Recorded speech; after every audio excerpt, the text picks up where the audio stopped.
Update ko kayo sa pagkayari ng bagyo. Ayan yung aking garden na sira. Oh, ayan yung mga saging.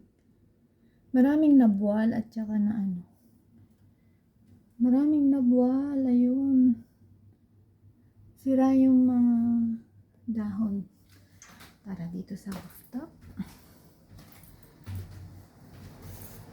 Dito sa rooftop is tingnan natin, i-check natin yung ayan siya. Daming lumilipad na mga dahon. Yan. Ayan ang aking garden. Nawabual. Ayun, naglilinis din na simento. Ayun yung mais ko na may bulaklak na siya, pero nabula sila. Isa, dalawa, tatlo, apat, lima, anim. Ito, pang dito yung maliit. Ayan ang nangyari. Malabo yung niya, tubig niya, high tide. Labo. Nandito pa siya yung may buntot pa mahangin. Masyado pang mahangin, pero wala namang ng ulan. Ayan, mahangin. Wala na siyang ulan. Ayun. Mga passion fruit ko, wala na siya. Ayun yung bakod. Ayun namin kapit-bahay namin. Tinangay yung 7 years ago, tinangay yung roof na yero. Patong. Yung malakas din na super typhoon noon 7 years ago. Lumipat dito sa amin. Nasira nga yung ayupi. Hindi naman nasira yung ayupi lang yung aircon na tinamaan. Although na may bakod na mataas na nga yan, may lipat-lipat siya. Ayun, mga dahon. Daming mga dahon. Yan yung may row. Yan ang may row.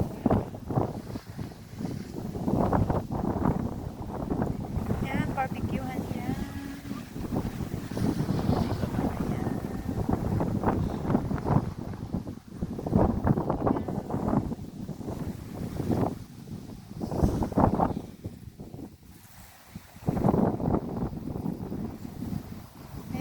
Aking hagdan papunta sa main road.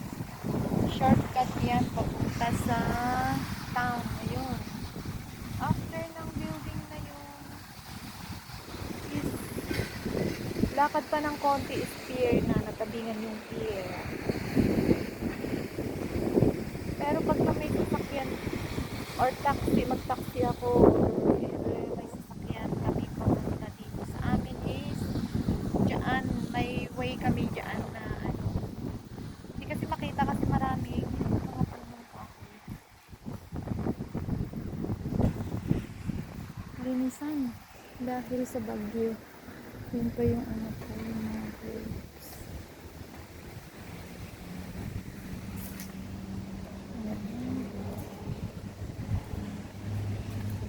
Yan, dami-dami, ang dami-dami gawain, neighbor na linisan na. Ayun din naglilinis din sa garden nila yung house number 1, 2 duplex yan, 1, 2, 3, 4, 5, 6. Ayun, naglilinis din siya ng swimming pool, yung mga dahon-dahon. So linisan time na. Ayan na, mag-start na din ako ng paglilinis, kaya ako'y bababa na. So bababa na ako. Bye for now. Bye. Thanks for watching. God bless everyone. Ingat tayo palagi. Thank you so much for watching.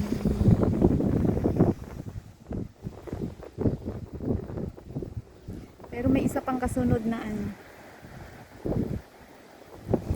bagyo daw. Isa o dalawa.